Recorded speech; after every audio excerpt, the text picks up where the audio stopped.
I'm Chris, you're watching FRAG-MENTAL, thanks for joining me.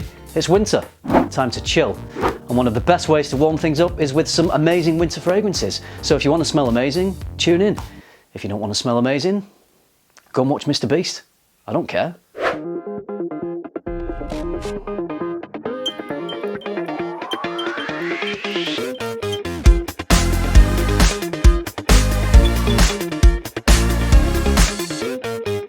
I love winter, cold toes, frostbitten ears, runny noses, icy testicles, but even more than that, I love winter fragrances. I love warming, hard-hitting fragrances that just cut through that winter air like a hot knife through butter. So I've got a good selection of winter fragrances for you here.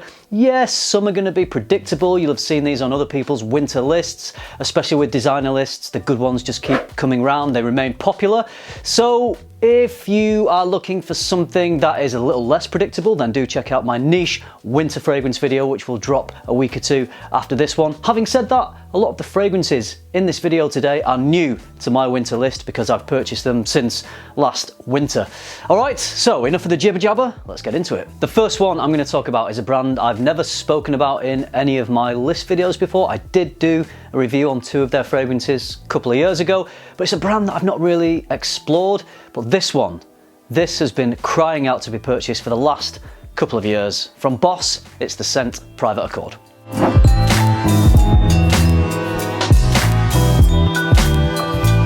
With coffee, cacao and vanilla, are you surprised I like this one? I'm not. I find myself very predictable. There's also a lovely fruity accord to this, which plays off the sweeter gourmand notes perfectly. And what I love about this, it reminds me more of a niche fragrance. And by that, I mean it doesn't have that generic designery type smell. It smells rich and well-rounded, and the quality, it smells good. I think this would make a pretty good signature scent because it's that DNA that I think you could wear during the daytime throughout the winter, but it's got a nice fun vibe to it, so I think it would be a good fun party scent as well. Not that there are many parties going on this season, but I invested in this because I am confident that next year, Christmas 2021, there will be Christmas parties. There has to be. I will not allow there not to be any Christmas parties. Speaking of investment, for this 100ml bottle, I only paid £30. What? That's crazy. But I'm not complaining. Maybe the only thing that gives away its designer status is its performance. It's not bad, it's fine. It's average to good, so, you know, it's acceptable.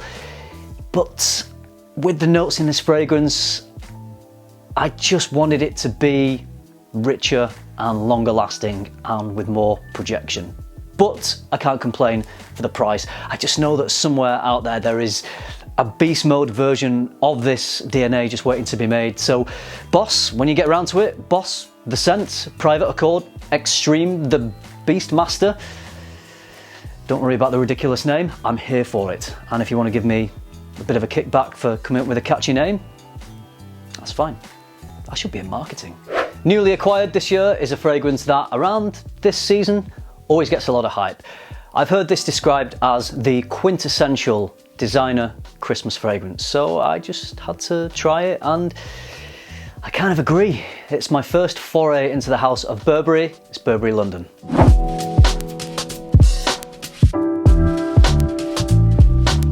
It's a flipping Christmas tree, I get it. Yes, it's Christmas in a bottle, you're right.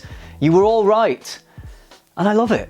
Green, piney, Christmassy goodness. You've got some sweetness, you've got warm spices and tobacco, so you've got this gorgeous, modern, sweet, Christmassy coziness going on. But beneath the coziness, there's this kind of old school gentleman, masculine cologne type of vibe, possibly coming from the lavender and the oak moss, but it doesn't smell dated because the sweetness just brings it right up to date. So I love that you've got this modern day sweetness mixed with this classic, strong, masculine fragrance. It just works really well. It's not just cozy Christmas jumper by the tree, drinking eggnog. This is also Mr. Confident, it's Mr. Party Pants. So whether you're sitting by the Christmas tree or rocking around it, this is going to work. It's a really versatile winter scent. £17 for 30ml. Hashtag stocking filler. All right, this next one is in that weird grey area of, is it designer? Is it niche? No one knows. Everyone's got a different opinion. Everyone writes their opinion in the comments and is 100% certain that they are right. So it's actually quite fun to talk about these fragrances and just watch everyone comment. I'm gonna look forward to that. Anyway, so this is kind of like, you know, Guerlain in that, is it designer, is it niche? No one really knows. So this is from Aramis, and technically, I guess you could say it is niche because it's not a designer house. They don't make other designer products, but because the pricing is kind of in line with designer pricing, like some of Guerlain's fragrances, and because I'm gonna be spoilt for choice which niche fragrances to put in a winter fragrance list, I've decided to put this one in here. Anyway, wow, that was a long intro. Tobacco Reserve.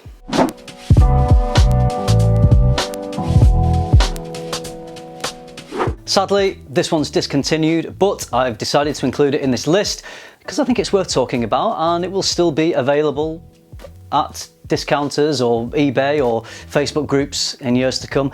But I actually did see this on the shelves of Debenhams here in the UK a couple of days ago, so you can still buy it. Okay, this is not the scent that I thought it was going to be before I bought it. I had the misconception that it was going to be this rich, resinous, sweet tobacco fragrance, something like Naxos, but it's not that. It's this drier green fragrance, more tobacco leaf than this rich, resinous, almost wet tobacco or cherry pipe tobacco. It also has a superb orris note, which in the dry down just comes out beautifully and is really well done. This is probably for someone a little older, maybe I'd say 30 plus. It's not got that sweet youthfulness that some fragrances have. So this is for the more confident man who doesn't have to rely on cheap parlor tricks like sweet accords in fragrances to get the job done.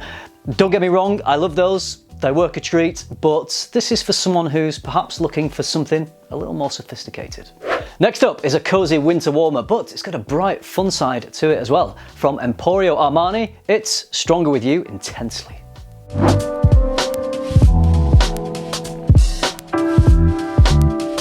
So there's rich, sweet gourmand notes like toffee, caramel, cinnamon, but that's just only half of this fragrance, because there's also a brightness, there's a real lift to it, maybe coming from juniper berry, pepper, lavender, violet. So I get a decent projection off this, and I also would describe it as having this youthful vibrancy. I think it has mass appeal, so it would be a good choice for a fun, mass appealing winter fragrance. It would work equally as well at a party as it would as a daytime winter signature scent. It oozes likability, so if you're into mass appeal and compliments, then try this. Okay, this is a first for me. It's the first time I'm including a fragrance in my winter list that I've previously included in my summer list. Simply because I think it works equally as well for both those seasons. 1 Million Parfum.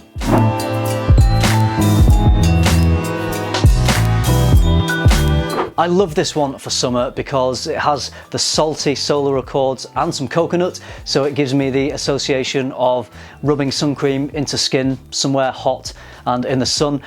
But it also has the sweet, rich notes of the original 1 Million, plus some leather and some slightly indolic white florals. I think there's quite a bit of tuberose in here. So it adds this weight to the fragrance, which makes it work well in the winter months as well. So it's not just a fleeting summer freshie. There's also a pine accord in here, just a slight bit of pine, which of course has the association with Christmas trees. It's a really well done scent that I enjoy wearing. I think it's fun to wear. If you want to bring a ray of sunshine into the colder winter months, check out 1 Million Parfum. Okay, when I was lining up all my bottles for this video, I'd picked out my 10 fragrances, I was happy with my choices, I was ready to go. I realised there were 4 Tom Ford fragrances in there. Just love Tom Ford. I think that I could probably make a top 10 winter fragrances of just Tom Ford fragrances, and I would be very happy with that list. But I decided for this one, I didn't want to have that many Tom Ford fragrances. I do, however, have 2, and this one is the first of those 2 fragrances from the private blend. It's Noir de Noir.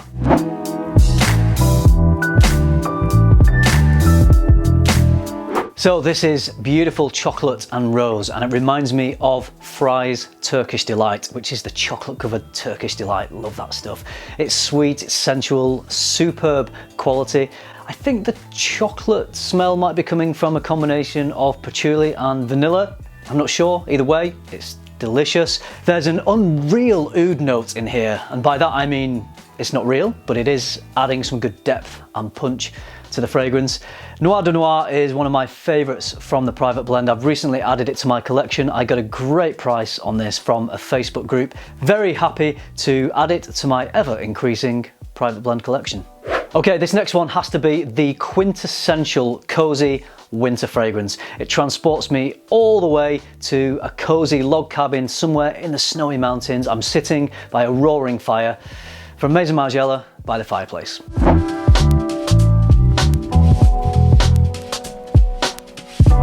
Chestnuts roasting on an open fire. There we go. I've got that song stuck in your brain now for the rest of the day, but that's okay because it's a good Christmas earworm. So By the Fireplace is a superb scent of sweet, woody goodness, but it's not just all sweetness and wood. There's some lift to it as well. There's some pepper and some orange flower. I remember I wore this one day skiing in the Alps and I really enjoyed it. It worked superbly well up in the cold, snowy mountains. I was getting lovely wafts throughout the whole of the day. If you're looking for the party version, the more youthful version of this style of fragrance, go with Stronger With You Intensely. But if you want something that's a little more grown up, a little cozier, a little more sophisticated, BTF is lit. Okay, this one I think might be my discovery of this year. It's not a new fragrance for this year at all, but I've recently discovered it. I am loving this so much. From Zadig and Voltaire, this is him.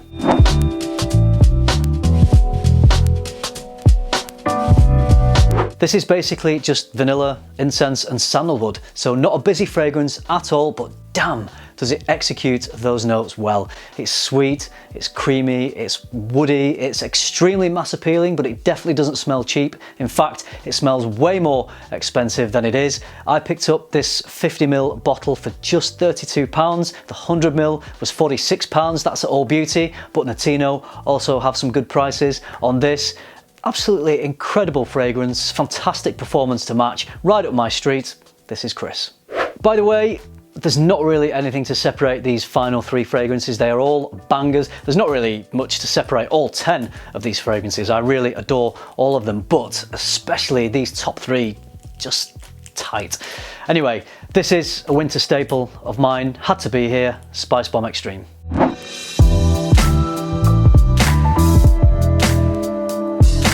Peppery, creamy vanilla and sweet tobacco. This is a fun and cozy fragrance.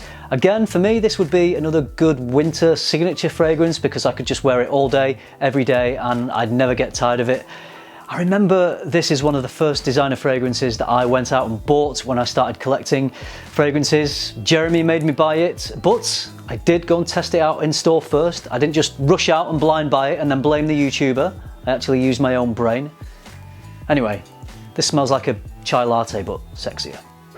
We are ending this list with a Tom Ford. This is the extreme version of the first Tom Ford fragrance I ever purchased, Noir Extreme.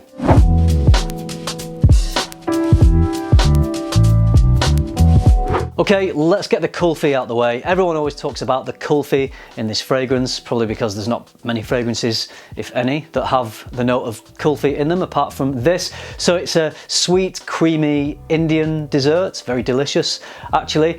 But this fragrance is so much more than just a gourmand sweetness. There's also a great spicy cardamom, and then there's quite a few florals in the heart of this. There's rose, neroli and jasmine, and to me these florals just blend and balance so well with the spicy cardamom and this gourmand-like sweet kulfi note. So what you get is this sweet, sexy, very masculine fragrance. And I also get this confident metrosexual vibe from this, in the same way that I get that from Jean-Paul Gaultier's La Malle, or to an even greater extent Fleur de Mal. I feel those fragrances, as well as this, lean quite heavily into the florals. This doesn't smell like those fragrances, but they do lean into the florals without ever leaning feminine. They manage to remain masculine. I think it's a very sweet, addictive type of fragrance. If you want people to get addicted to what you smell like and follow you around, then try this. Disclaimer, no guarantees that if you wear this, people will start following you around and giving you compliments and maybe even their number. But I guess you've got a greater chance of that happening than if you just smelled of BO. Noir Extreme. Smells better than BO. There you go. Next commercial, surely. Okay, there we go, 10 winter wonders. Let me know what yours are. I will also be doing a winter fragrance niche list, so if you don't want to miss that, make sure you subscribe to the channel so you get the notification. I hope you enjoyed this video. I hope you found it useful and maybe a little bit entertaining. Thank you very much for watching. Remember, keep tuning into FM, keep smelling good, and definitely not of BO.